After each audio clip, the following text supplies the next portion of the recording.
Today's episode is brought to you by the Daily Gardener Friday newsletter. You can sign up for the newsletter over at thedailygardener.org. Hi there, and welcome to The Daily Gardener, a podcast about garden history and literature. I'm your host, Jennifer Ebling, and today is November 18th. And I can't believe we are already at the end of this week. We only have one more full week left of November, and then there'll just be 4 days until December. That is completely crazy to me. I feel like November has just flown by. Well, I had a couple of things that I wanted to share with you today before we head into the weekend. And by the way, don't go scrambling for a pen and paper. I'll put both of these things in the Daily Gardener Friday newsletter, which I have a feeling will be coming out on Saturday because I have a fundraiser to go to tonight. It'll be a fun one. It's called Fashion Fest here in the Twin Cities, and it supports one of my favorite charities, M Health Fairview's Masonic Children's Hospital. So a really great cause. And because I'm going to be spending my Friday night doing that, I will not have time to do the newsletter until tomorrow. So look for the newsletter to come out sometime tomorrow. But the two things that I'm going to share with you right now, I will put in the newsletter, so you don't have to worry about writing this down. Now, the first thing I wanted to share is this really excellent spray paint that I have found at Home Depot, and I used it on a couple of head planters that I had here at the house. So I love head planters, but sometimes I don't like the paint that's on them or the way they look. And paint can make a huge difference when it comes to the facial features on these head planters. So I had one head planter of a guy, of we'll just say an Athenian male, and I liked him, but the paint color was kind of a sickly green. And so it just wasn't life-giving to me. And I wasn't quite sure what I wanted to do with him. I didn't want to go darker. I didn't want to go white. And so I settled on this new line of spray paint that I found at Home Depot. So this is their Bare Premium spray paint. It comes in a black can. You'll see it if you go to their spray paint section because they've got this kind of separated and you can tell this is their nicer brand. But the one that I used on him that was just fantastic is called Lunar Surface, and it's in flat. So this is a flat paint called Lunar Surface. And I also had some cast iron bunnies that I had gotten at a garage sale for like a couple of bucks a piece. It was a complete steal. They should have been like $80, but the woman just wanted to get rid of them, and I was thrilled to take them on. And they had some paint chipping off. I think they were originally brown. I have painted them like 3 or 4 times over the summer, just could not settle on a paint color. And then I thought, I'm going to try this Lunar Surface. And oh my gosh, now I love them. So I will put a picture of the bunnies and this head planter so you can get an idea of what I did with both of these items and how this Lunar Surface flat spray paint looks on both of those items. And then I had another head planter. This was of a lady. I didn't like the way she looked. She was kind of terracotta. She had paint peeling off of her, and I never liked her face. She had kind of a pinched nose, and I thought about adding some clay or some moldable glue and making the bridge of her nose a little bit wider, or somehow making her look a little bit more pleasant. And this white paint that I got that's in the same line actually did the trick. It kind of blanded out her facial features. She looks a lot more approachable now. And so this paint is a white paint that I found. It's this Bare Premium, so it's the same line. This one is called Linen White, and this is a matte paint. And so I love it because I think because there was no shine, her face just, like I say, kind of everything softened. I really liked this. And where I put this particular head planter is in my bathroom. She's on the side of my jacuzzi tub, and I put together some year-round greens in addition to some evergreens for her to wear as her hair. And I'm just thrilled with how that turned out. I didn't have really much for permanent stems in my bathroom, and I usually do. And so I had just done this big clean out. I've always intended to get that head planter in the bathroom. And so I was completely thrilled with how she turned out and how cute she is, how festive she is in the corner of the tub there. All right, then the other thing, forgive the crinkling because it's still in the package, but I found this black and white buffalo check or buffalo plaid wired ribbon on Amazon.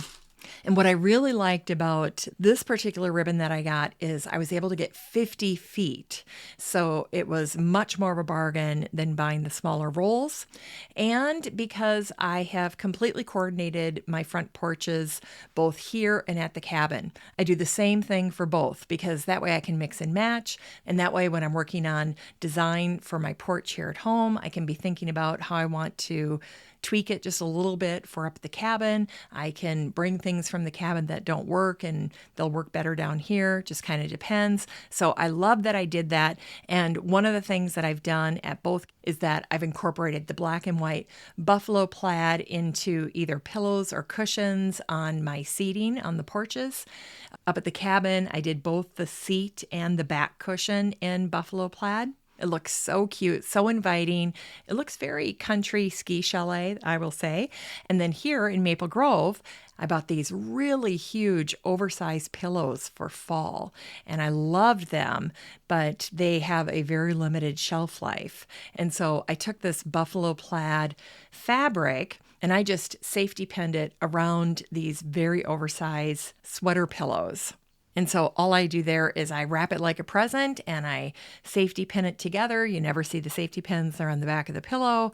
And I tucked them into the back of the chairs. And the seat cushion and the back cushion for those chairs is black. So they provide a nice, strong background for those pillows to really pop. Now, what I'm going to do with this buffalo plaid ribbon is I'm making ribbon for some of my holiday containers and for some of my holiday decor. I took some snowshoes and I crisscrossed them on my porch railing here in Maple Grove, and I added some greens, but it just needs a little bit of a ribbon to finish it off, and I wanted to use the buffalo plaid for that. And then up at the cabin front porch still looks like October. So I have a major redo to do up there this weekend to get ready for Thanksgiving. And so I don't quite know how I'm going to use this ribbon when I get up there, but I'm glad that I have lots of it. So we'll see what I end up doing. Oh, and one other idea that I use this ribbon for is I have outdoor curtains up on my porch up at the cabin. And so I'll take the ribbon and use it as a tie back on my curtains, on my outdoor curtains.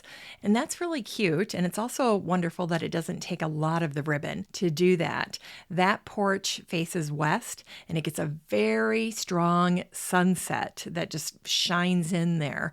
So we like to use the curtains to kind of block the sun if we're sitting out there. But the other thing that happens is it can really fade my little tiebacks. So I find that I have to replace those a couple of times a year. So I'm sure it's ready for that. And I will no doubt be using this buffalo plaid ribbon as a tieback up at the cabin. So anyway, I will put both of these items, the names of them and the links to them in the newsletter so you don't have to write it down and you can track it down for yourself if you're looking for the perfect paint or you happen to love black and white buffalo plaid. So there you go. All right, let's get to today's garden history. Today's garden history features some of my favorite characters, and we'll kick things off with the birth of William Shenstone, the English poet and landscape gardener. He was born on this day, November 18th in 1714. In the early 1740s, William inherited his family's dairy farm, which he transformed into the Lesquereux.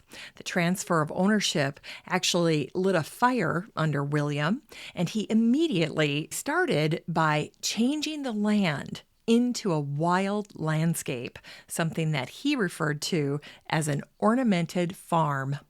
William wisely bucked the trend of his time, which called for formal garden design. He didn't have the money to do that anyway, but what he accomplished was actually, I think, more extraordinary. His picturesque natural landscape included water features like cascades and pools, and also structures like little temples and ruins, and they were all set against this very natural-looking backdrop. Now, what I love most about William Shenstone and his story is that he was a consummate host. He considered the garden's comfort and perspective from his visitor's standpoint. So when William created a walkway around his estate, he wanted to control the experience. So he added seating every so often along the path. And, where you have seating, you force people to stop. They stop, they sit down, they take a rock out of their shoe, they look around and they admire what they're seeing. And Shenstone cleverly placed these benches right at the spots where he thought the view was the most magnificent. And then the other thing that he did, and if you're a lover of words, if you're a lover of poetry and of wonderful quotations, you'll totally get a kick out of what Shenstone did next. He incorporated signage with beautiful classical verses and poems, and he even added some of his own sayings and his own work, which I think elevated the experience for his guests and definitely made it much more personal. After William's death, William's garden became a popular destination, and it attracted the likes of William Pitt, Thomas Jefferson, and even Benjamin Franklin. It was William Shenstone who said, "Grandeur and beauty are so very opposite that you often diminish the one as you increase the other. Variety is almost akin to the latter, simplicity to the former." So what he's saying there is grandeur and simplicity go together, and beauty can be increased when there is more variety. So keep those tips in mind from the late, great William Shenstone if you're looking to do a little bit of redesign in your garden.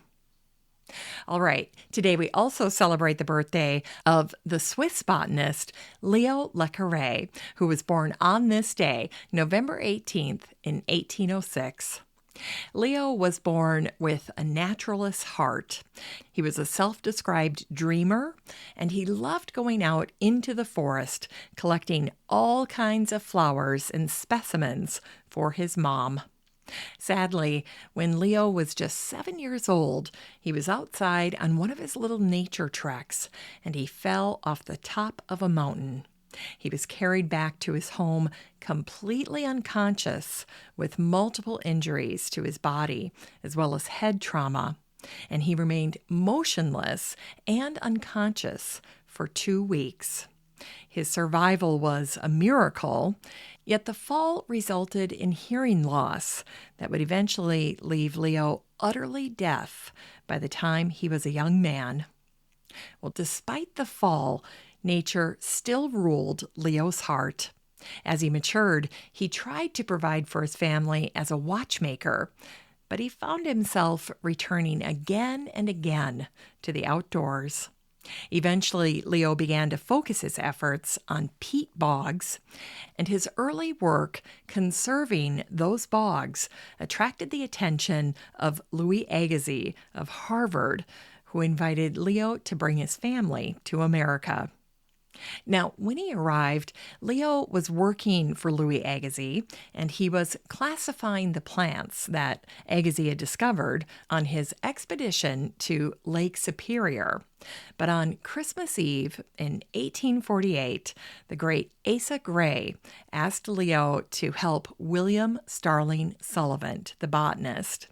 Asa thought that the two men would get on famously, so Leo packed up his family. He went to Columbus, Ohio, and he settled in near the home of William Starling Sullivan, the great bryologist.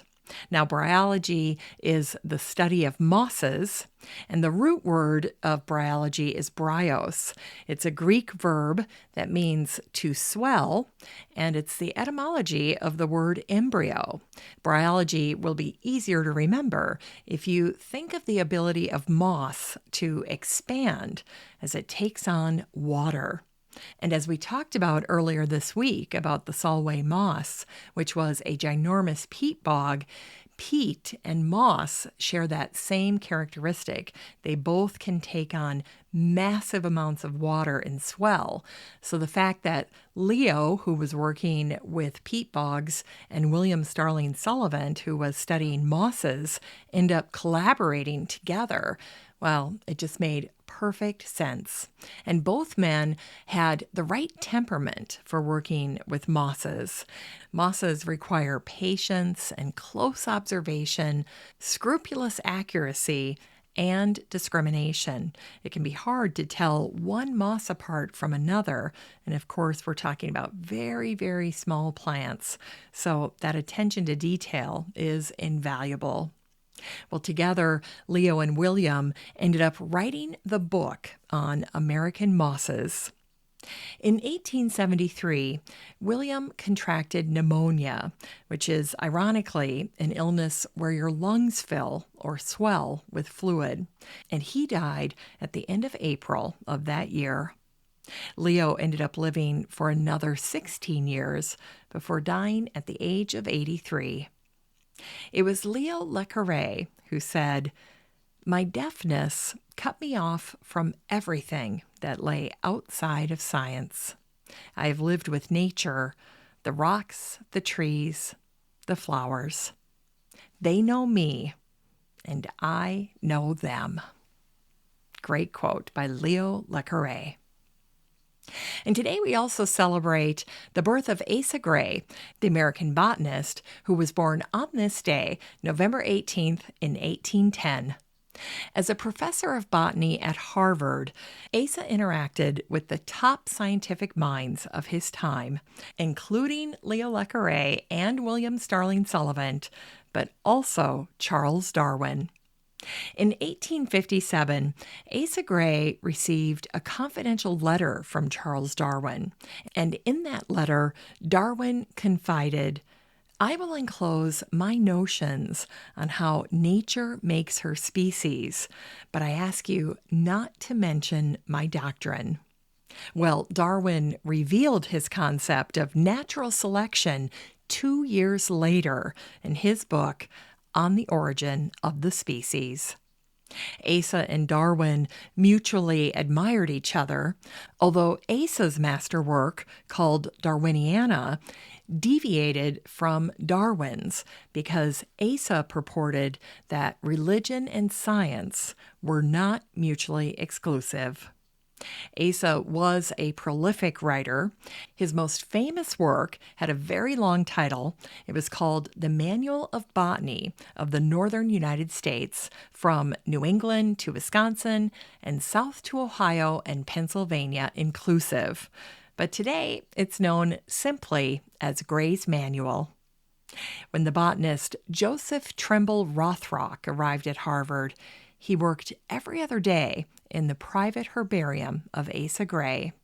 And of his friend and mentor, Asa Gray, Joseph Trumbull Rothrock said these words: "He was kindness personified, though a strict disciplinarian and a most merciless critic of a student's work. I owe more to him than to any other man, and I never think of him without veneration." High praise. And finally, today we celebrate the birthday of Margaret Atwood, the Canadian poet, novelist, literary critic, environmental activist, and inventor. She was born on this day, November 18th, in 1939. In the 1986 book, Bluebeard's Egg, Margaret wrote about gardening, and her words have become quite famous. She wrote, "Gardening is not a rational act. What matters is the immersion of the hands in the earth. That ancient ceremony of which the Pope kissing the tarmac is a merely pallid vestigial remnant. In the spring, at the end of the day, you should smell like dirt. It's time to grow that garden library with today's book, We Took to the Woods by Louise Dickinson Rich. This book came out in 1942. It's a classic, and I am directing you to the 2007 reprint. Louise Dickinson Rich was a writer. She died in 1991, and she's remembered for writing about the New England area, especially Massachusetts, where she was born and raised, and Maine, where she lived as an adult. This autobiographical book was her first book, and it's also regarded as her most famous and well-known work. We Took to the Woods is set in the 1930s when Louise and her husband Ralph lived in a remote cabin near Umbagog Lake. Louise's book has been described as a witty account of a Thoreau-like existence in a wilderness home. In a 1942 review of the book in the Boston Globe, the story of how Louise met her husband Ralph came to light. Louise taught school. She went on a holiday canoe trip to Maine, and she saw a man cutting wood. He saw her too, and he asked the girls to stay and eat. She was apparently with some friends. And wasn't that lucky? Because that is how Louise met Ralph Rich. Now, a more poetic review of Louise's book was featured in the Harding Field Echelon. Here's what they wrote. Louise once received a letter from a friend that exclaimed, "Isn't it wonderful that you're at last doing what you always wanted?" And at that moment, Louise realized with a start that she was living her dream. There is nothing at all on the hills but a forest, and nobody lives there but deer and bear and wildcats. The lakes come down from the north like a gigantic staircase to the sea. And this is the background for Louise's unique and enchanting story. There are amusing sidelights on everyday events, like the time that Louise felt she was being watched, and in spite of her husband's amusement, went to the door and saw a wildcat eyeing her no more than 3 feet from where she had been knitting. We Took to the Woods is more than an adventure story, and it's more than a simple nature study. It is a shining, refreshing picture of an entirely new way of life. And it's written with warmth and enthusiasm and great charm. It will stir the imagination of every reader. This book is 368 pages of Louise Dickinson Rich and her precious life in the Maine woods.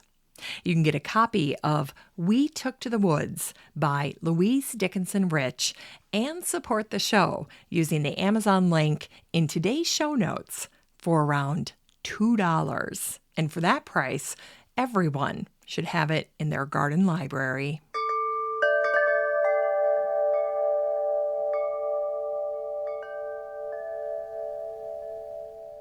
All right, we end the show today with a Botanic Spark that was written on this day in the year 2000, and this little garden story was shared in the Indianapolis Star.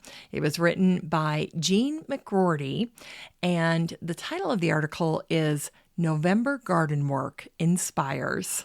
And at the time, it says that Jean lives in Battleground with her husband and 3 teenagers, and she's the director of education at the Tippecanoe Humane Society. Here's what Jean wrote. I can't remember a Thanksgiving when I haven't been able to go to my garden and dig carrots or pull scallions for my after-holiday turkey soup. My garden, so often neglected in July and August, still gives what it can in November. I am not a good gardener, but I enjoy doing what little I do. My favorite chore is digging my little plot, a pleasure I have twice a year, once in March and once in November. I have a tiller, but I never use it.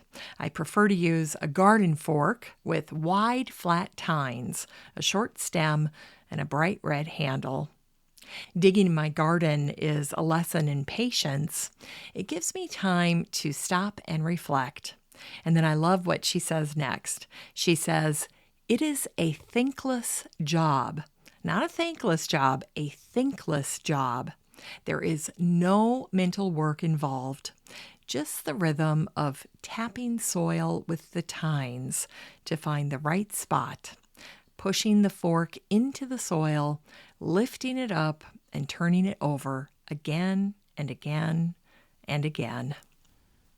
When I do this, I can turn my mind to other thoughts, listen to other sounds, see other things than the fork and the soil.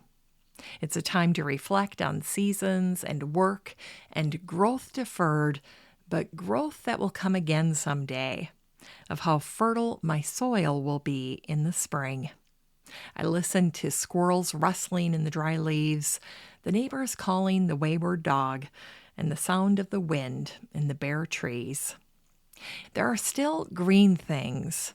There are the carrots and the onions that I didn't harvest in the summer. There are chamomile plants, their new growth leaves creeping along the ground, unaware that snow and ice and below zero are coming. I let my lettuce go to seed last spring, and lo, there are some tiny pale green lettuce plants hoping to grow bigger before the snow comes. My snow peas are up and beautiful and blooming with a dozen colors of purple, but I know I won't find any pea pods before Christmas. There's still a little bit of parsley left, and I'll pick sprigs of it until it's covered with snow. There are 2 stubborn trees that continue to live in my garden, despite my efforts, a mulberry and a hackberry. They are ruthless survivors, and I've learned to leave them where they are. There's the aster that plunked down in the middle of the beets. If it returns in the spring, I'll decide what to do with it then.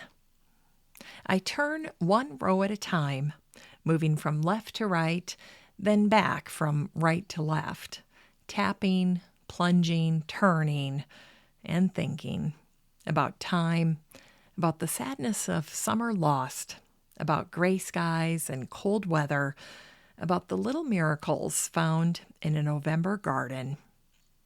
A garden that is ready for sleep, ready for snow, ready to wake up in the spring and start again. I pull some of those carrots for vegetable soup, along with a small onion and a bit of parsley. My November garden keeps giving me gifts, and for that, I'm grateful. Well, wasn't that a great little story about a November garden? What a great way to end the week.